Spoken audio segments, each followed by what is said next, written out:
Hello and welcome. Before I get into this video, I would just like to say thank you to everyone who watched my first video regarding the 3x3 model. If you haven't already, go ahead and check that out because it will be relevant for portions of this video. I am intending to make a series out of the 3x3 model, so if you're interested in learning more about that, please consider subscribing to the channel. Thank you. Hello and welcome to another cEDH theory video. In this video, I want to share a cEDH commander checklist designed to help players do two things. 1. Understand how a commander fits into the resource strategy of a deck, and 2. Help evaluate the viability of a commander for cEDH. If you want more information on the kinds of resource strategies within Commander, check out my previous video in which I explore the 3x3 resource management model. However, before we get into that, I would like to thank OddTuner for their work in developing this checklist and formulating many of the key ideas. Overall, the cEDH Commander Checklist is an attempt to describe how a commander fits into a deck's overall strategy, as well as offer insights into the viability of a commander for cEDH. As one of the critical characteristics of Magic is that of variance, the choice one makes for a commander is very important. The checklist can help in making this choice by highlighting what a commander is actually capable of achieving within a strategy. In non-singleton formats such as Modern, you reduce variance by optimizing your strategy around redundant copies of usually no more than, say, 20 unique cards. For example, a popular Modern choice, Teamer Creativity, runs just 11 unique cards outside of its mana base to enable this strategy. In singleton formats like Commander specifically, within the metagame of cEDH, variance is most often countered by running several cards with similar effects. In some cases, individuals may describe their decks as being layered, meaning that cards synergize with other cards in a deck in more ways than one. Additionally, variance in Commander is reduced by usually having access to one card throughout the game's duration, which is of course your commander. Because of this, the choice one makes for Commander is vital in understanding how the rest of a deck should be organized. This is where the checklist can aid by helping to determine what a commander brings in terms of function. When looking at the checklist table, there are 3 ways to describe the function of a commander within a deck. Keep in mind that a commander can easily fit into more than one area of this table concerning function and category of function. Function number 1 is as a win condition. Function number 2 is a resource generator, and function number 3 is a unique utility agent. Within the first function, a commander can act as an unconditional win condition and/or a dependent win condition. A commander that fits into the unconditional classification is a commander that can win games with little or no support from other cards. Examples of commanders that can operate within this function are Paco and Najeela. Due to how these commanders work within their respective decks, they require little support to act as win conditions. For example, Paco can swing in for ramping damage based on the number of good flips from the top of everyone's libraries. While not the primary game plan of the Paco deck, this potential allows it to push into a win condition on its own. Najeela operates similarly in that as soon as she starts attacking, she puts a clock on other players to deal with her ever-growing army of warriors. Within cEDH, only a few commanders could be seen as win conditions. Again, this means that the commander can feasibly act as a win condition independent from the rest of the deck. However, due to current limitations, most commanders that can work independently as win conditions are likely to be through combat damage. Until more unconditional win conditions are printed for the command zone, I suspect the way commanders act as unconditional win conditions will be limited to combat damage. While any commander with at least 1 power could technically be a win condition through combat damage, a commander like Magda will have difficult closing out games without support from other cards due to the limitations of its combat abilities. The other part of the win condition function is dependent win condition commanders. These commanders can win the game as part of a combo or under certain conditions, such as being able to use unbounded mana. Examples of commanders that fit into the dependent classification are Urza and Kinnan.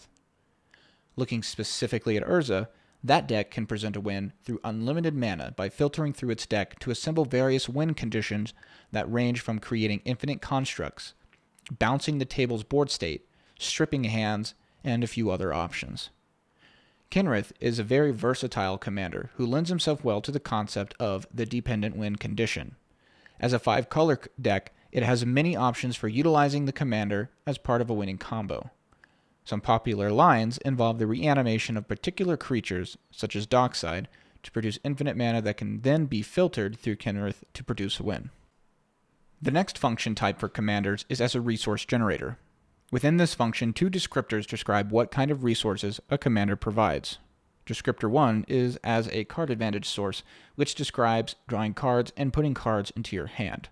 Other effects that are functionally card advantage sources also fit into this section. These kinds of commanders are plentiful within EDH and cEDH, as generic card advantage in the command zone is something Wizards has heavily leaned into over these years of designing cards for the format. An example of a commander that fits into this description is Thrasios. Something to note about card advantage commanders is that they do not necessarily need to read like cost, draw a card, or when X happens, draw a card. Recently, Wizards has printed commanders that see you exiling cards from the top of your or other players' libraries that can be cast or played until a defined time, such as till the end of your turn or until the end of your next turn. Commanders like Breaches provide temporary card advantage directly from the library into the exile zone. Another example of a commander that provides this card advantage is Jeleva. Descriptor 2 is a commander that provides non-card resources such as mana, cards in the graveyard, life, on-the-board resources, etc. Within the cEDH space, numerous commanders provide these resources to achieve various objectives. A popular example of a commander that provides on-the-board resources is Winota. Winota's ability to put creatures directly on the board is a powerful effect that exemplifies a commander that produces alternative resources to card draw. Other examples of alternative resource commanders include Omnath, Locus of Creation, which can provide temporary mana, life gain, and output damage; Malcolm, Keen-Eyed Navigator, who provides potential mana in the form of treasures; and Grolnok, that puts cards into the graveyard. The final function on the commander checklist are commanders that are unique utility agents. These commanders are cards that allow the controller to perform actions not usually allowed by the game rules. For example, utility commanders with decisive game-modifying effects include Carrick, allowing the player to pay life in place of black pips; Sakashima of 1,000 Faces, which enables the player to ignore the legend rule; and Mizzix, which allows for the modification of the CMC of spells. Utility commanders represent a unique space within cEDH that goes beyond the typical draw archetype that used to be a significant motif of the format. In today's space, utility commanders are enabling many new ways to approach cEDH beyond simple resource generation in the form of card and non-card resources. For example, the partner pairing of Sakashima and Karark represents a popular command zone utility agent option that modifies game rules in two ways. One, by allowing you to ignore the legend rule, and two, by modifying how your spells go onto the stack. Overall, the functions within the commander checklist are a way to understand what a commander or commander pairing provides from the command zone. As previously mentioned, some commanders can fit into more than one area of the checklist, and the more areas a commander can fill, the more options you have regarding brewing your commander. So, what if a commander doesn't meet any of the areas on the checklist? In general, this means that the commander is not viable for cEDH. To be feasible for this metagame, a commander should fulfill at least one of these functions. And in general, the more functions a commander can meet, the better indication a commander is a good fit for cEDH. When evaluating possible commanders for cEDH, the checklist describes various good mechanics to have within the command zone. As mentioned earlier, the command zone is the one thing that you will always have access to throughout the game, unless somebody plays a Drannith, which means that the slot should be taken by a high-quality card or cards that either wins you the game, can act as a combo piece, generates various resources for you, modifies the game rules in such a way that enables unique strategies, or does a mixture of these things. Overall, the other considerations can go into the assessment of the viability of a commander, such as the CMC of the commander, the number of colored pips in its identity, and the number of colors in the commander's identity. These considerations should be weighed against a commander's value regarding its function or functions. This is where the checklist assists us by giving a better idea to the benefit to cost of running certain commanders. If you are a newer player to cEDH, you may assume that higher CMC commanders should be avoided due to the format's perceived speed. However, there are several examples of high-costing cEDH commanders in the format that are 5+ total CMC that offer potent effects in the form of resource advantage and combo potential. On the cEDH database, partner pairings like Crom and Ikra or Kodama Timna highlight this. A newer player will learn very quickly that cEDH has essentially solved how to power out higher-costed CMC commanders in various ways that range from the proactive development of resources to the disruption of other players to help extend the length of games.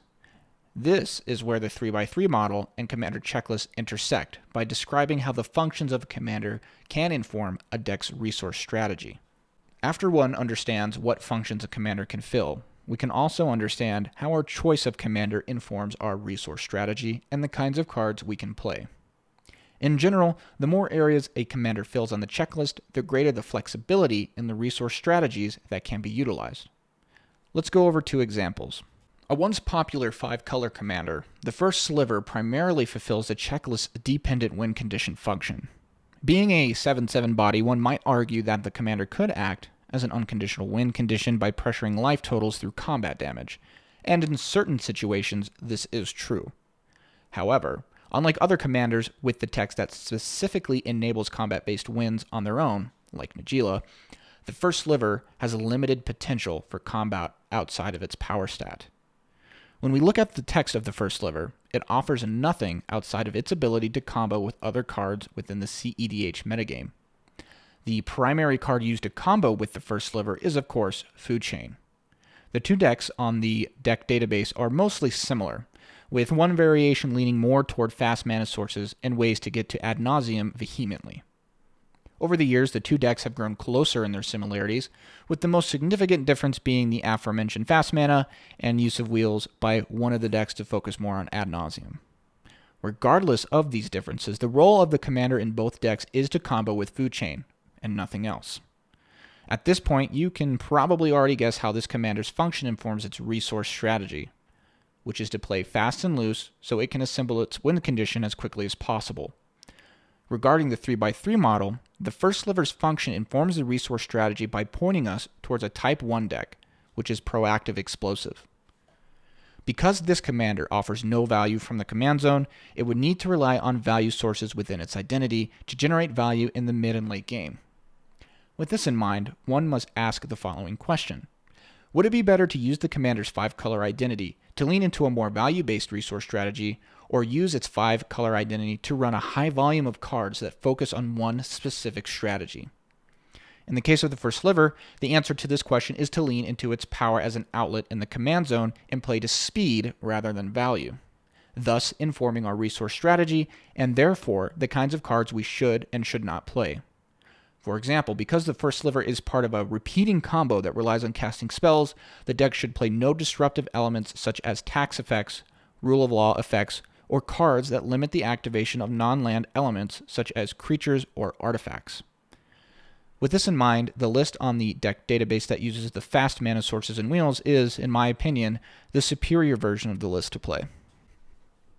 Another example to highlight the interaction between the commander checklist and the resource strategy of a deck is the 2-color deck Kinnan, Bonder Prodigy.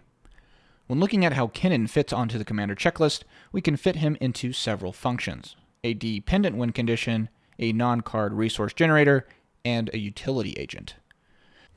As a dependent win condition, infinite colored mana can be filtered through the deck to put any number of creatures on board that can translate into a win. Similarly, this ability can generate non-card resources in the form of on-the-board creatures.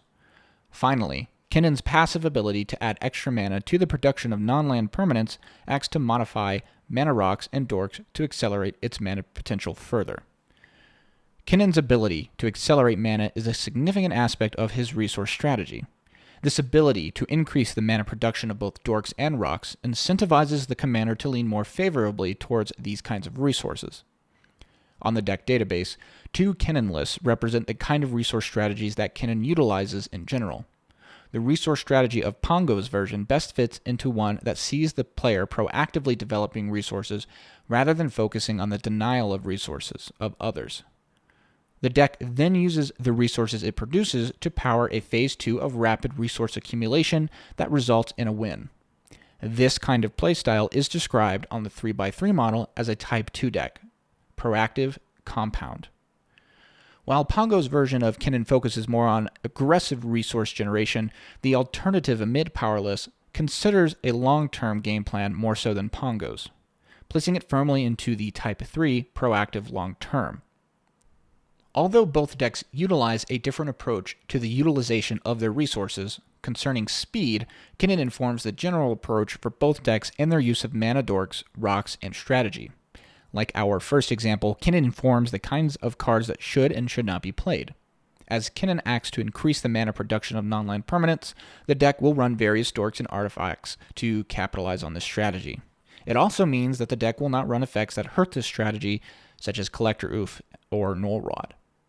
Overall, Kinnan informs the resource strategy by pointing the brewer toward a direction that favors fast or high-value payoffs with the accelerated mana produced by Kinnan and non-land mana producers.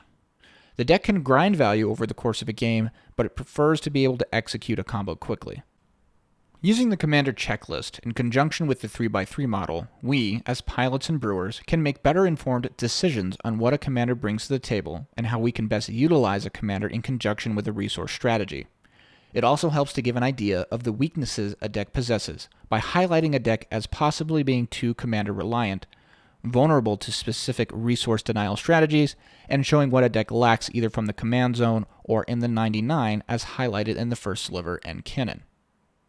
Thank you for taking the time to watch yet another long format video on cEDH theory. If you are interested in these topics, check out my previous video on the 3x3 model for resource management within cEDH. For future videos, I plan on covering a deck from each type on the 3x3 model, starting with Type 1 decks. Thanks again, and see you next time.